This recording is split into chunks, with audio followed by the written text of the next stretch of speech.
Yun guys, kasi ngayon magpapasko nga pala, no?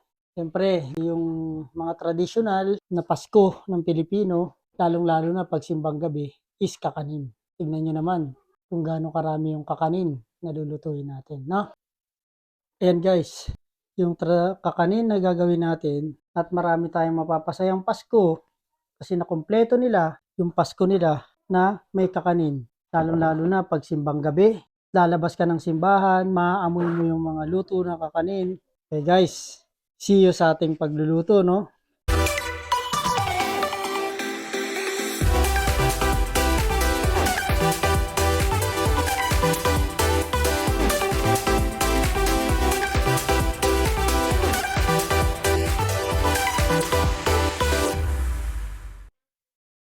Hi, so mag-start na tayo ngayon. Ang unahin ko muna is yung paggawa ng kasaba. So sa first batch, dalawang pan na malaki ganito ang magagawa ko. So dalawang beses akong gagawa nito, so dalawang batch. So ito na yung grated kasaba.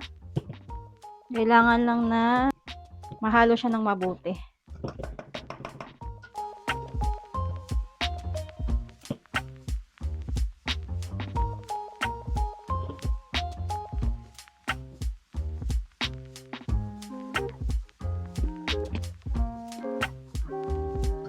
So magme-melt lang ako ng butter.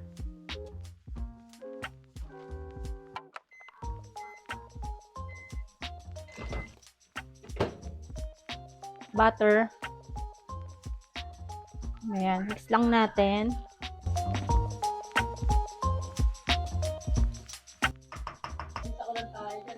Hindi, inano ko. Crack lang tayo ng eggs.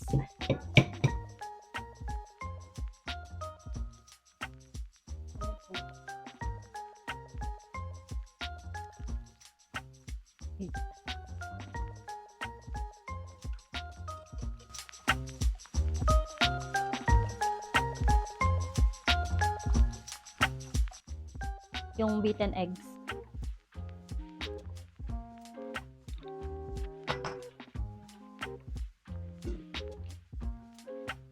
Haluin.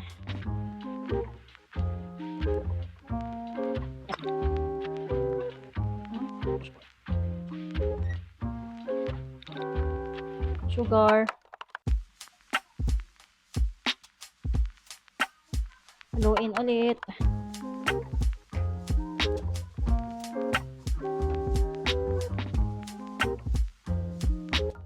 Yan na natin yung dalawang can of coconut.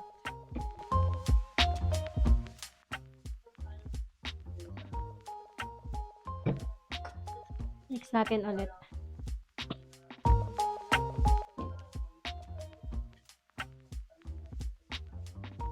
Evaporated milk.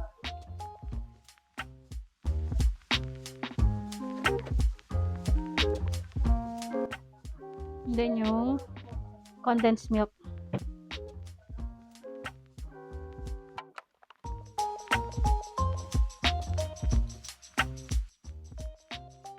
Vanilla extract. O nga pala, ko pala may bit-bit ng ano no. Salt.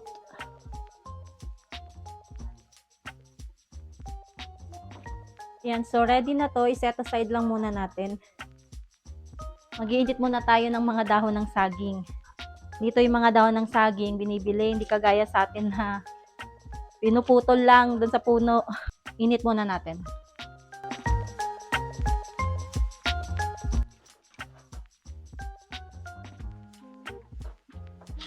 Grease tayo ng butter sa pan.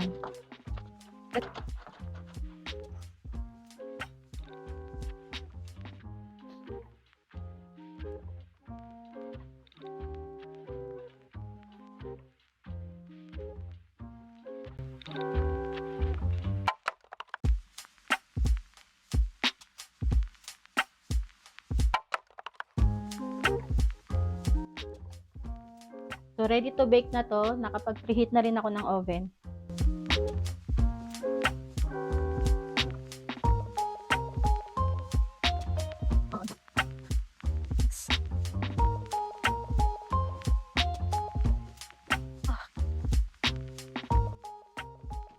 Ngayon, habang inaantay nating maluto yung kasaba, mag-prepare muna tayo ng gagamitin natin para sa pangbiko. So, magsasaing muna ako ng malagkit na bigas.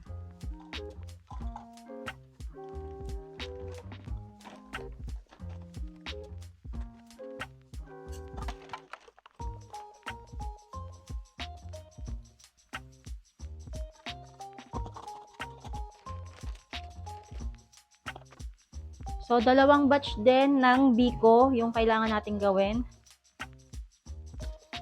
Yan, hugasan lang natin yung malagkit na bigas. Para ka lang hugas din nung normal na bigas.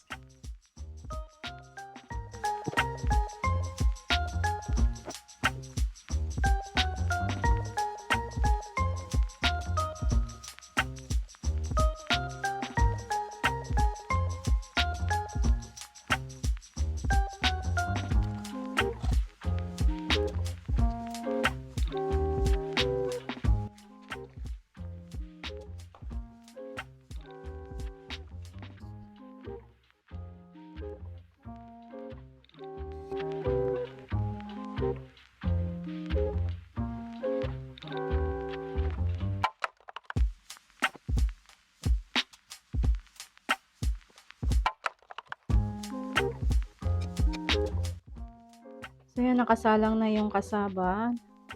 Tapos to, sasaing tayo ng malagkit. 2 para sa ating biko. Ngayon naman, gagawa na tayo ng pang-ube. Ayan, start na natin tong gawin yung ube halaya. Naglagay na ako dito ng coconut cream, coconut milk. So, antayin lang natin tong medyo kumulo lang ng konti bago natin ilagay yung ating ube halaya. Lagyan natin yung ating malagkit. And so, malapit na itong maluto. And with this,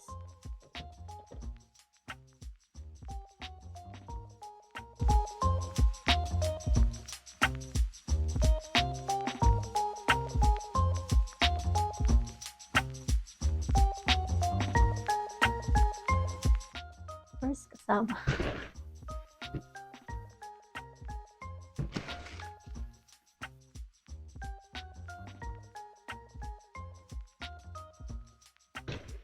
Okay, tapos na yung ating tatlong kasaba. Meron pa tayong isa. Ngayon, niluluto na natin yung biko.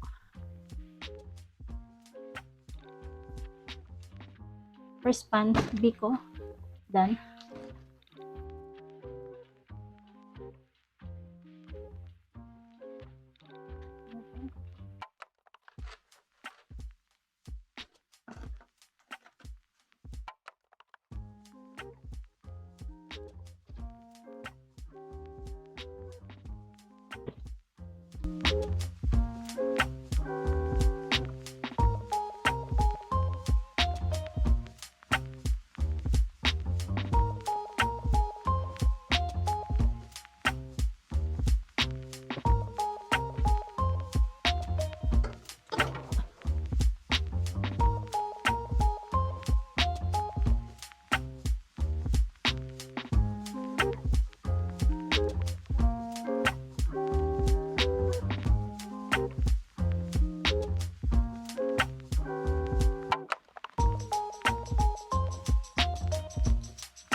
Tapos na natin yung first batch ng order. Meron ba tayong gagawin bukas? Ayan, ito yung natapos natin ngayon. 4 na kasaba pan. 2 biko. 2 ube.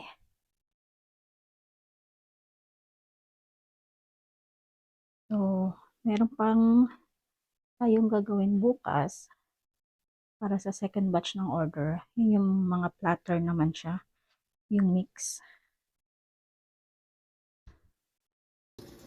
Yan mga idol.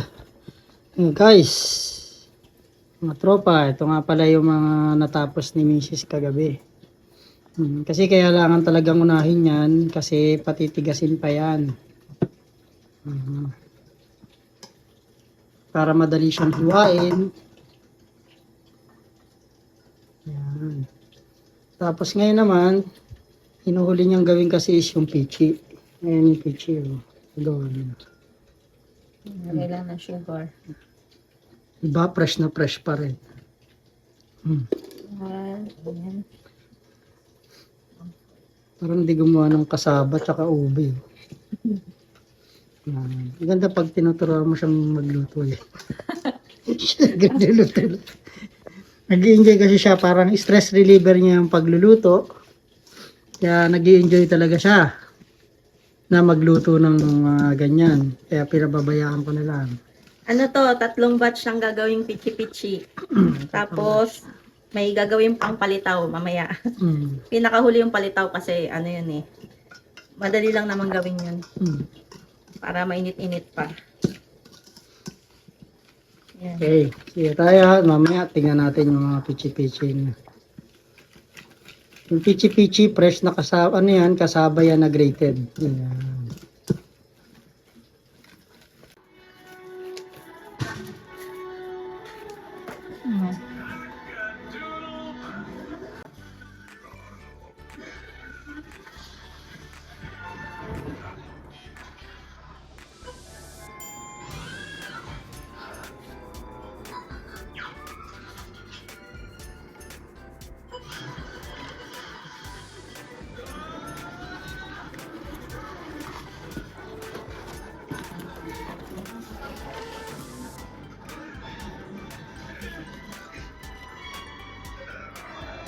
Yung init.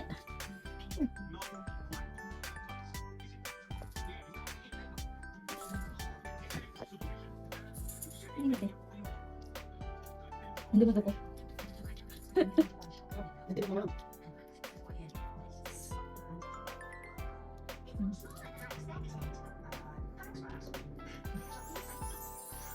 Mamaya ko lang.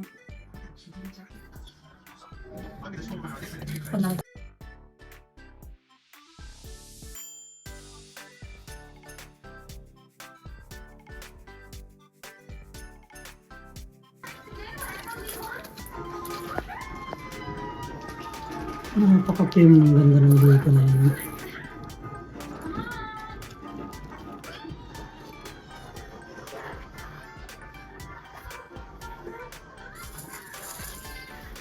Merry Christmas! Ba? Merry Christmas sa ating lahat.